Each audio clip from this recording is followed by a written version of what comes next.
Dans cette vidéo, on va s'intéresser à une plist particulière que l'on va appeler arrangement de P éléments d'un ensemble E. Alors on va d'abord définir ce que c'est, et après on va définir combien il y en a, tout comme on a fait avec les plistes. Alors, je vais prendre En, le même ensemble que précédemment, c'est un ensemble fini avec n éléments, x1, x2, etc., jusqu'à xn. Et si je prends un entier P inférieur ou égal à n, j'appelle arrangement de P éléments de E une plist d'éléments distincts de E. Et c'est là qu'il faut faire attention. C'est-à-dire que je fais une liste qui va contenir P éléments. Et pour faire cette liste, je pioche les éléments dans En. Par contre, si j'en pioche un, je ne peux pas le repiocher.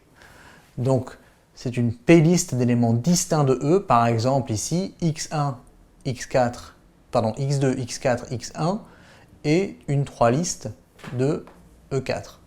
Voilà. Alors qu'on fasse ça pas dans l'ordre, c'est-à-dire x2, x4, puis après x1, ça n'a aucune importance. Ce qui compte, c'est que ces éléments soient tous différents. Voilà. Et c'est ça qu'on appelle un arrangement. Alors, de la même façon qu'on s'est posé la question avec une plist, c'est de savoir combien de plistes d'un ensemble à n éléments est-ce que je peux avoir, mais la question c'est combien d'arrangements pour un ensemble à n éléments je peux avoir, et le nombre d'arrangements ayant p éléments, c'est-à-dire de listes avec p éléments distincts, d'un ensemble En à n éléments est défini par le nombre que l'on note a indice n puissance p, qu'on dit ANP, et c'est n factoriel sur n-p factoriel, c'est-à-dire que c'est n fois n-1, etc.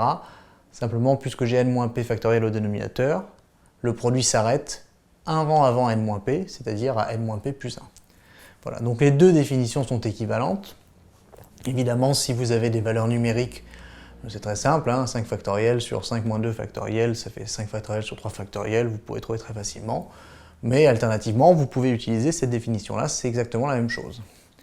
Un cas particulier, si n est égal à p, c'est-à-dire je fais une liste ayant n éléments à partir d'un ensemble de départ qui a n éléments, eh bien, j'appelle plus ça un arrangement, j'appelle ça une permutation. Pourquoi? Parce que j'ai n éléments au départ, je refais une liste avec ces n éléments, et j'utilise chacun une fois. C'est-à-dire qu'en fait, je récupère mon ensemble de départ, par contre l'ordre a été permuté. Donc on dit une permutation dans le cas n égale à p, et on voit bien que si n est égal à p, d'ailleurs, ANN est égal à n factoriel. Mais ça, on pourra y revenir. Je vais prendre un exemple très simple. Je reprends E 1, 3, 5 que j'avais tout à l'heure, et je demande maintenant combien d'arrangements à deux éléments de E y a-t-il. Alors souvenez-vous, on avait fait l'exemple où on avait fait combien de deux listes d'éléments de E est-ce qu'on a, et on avait listé tous ces cas, et on a vu qu'il y en avait 9. Et ça, ce sont bien des deux listes, ce sont des listes avec deux éléments, et à chaque fois, les éléments viennent de l'ensemble E.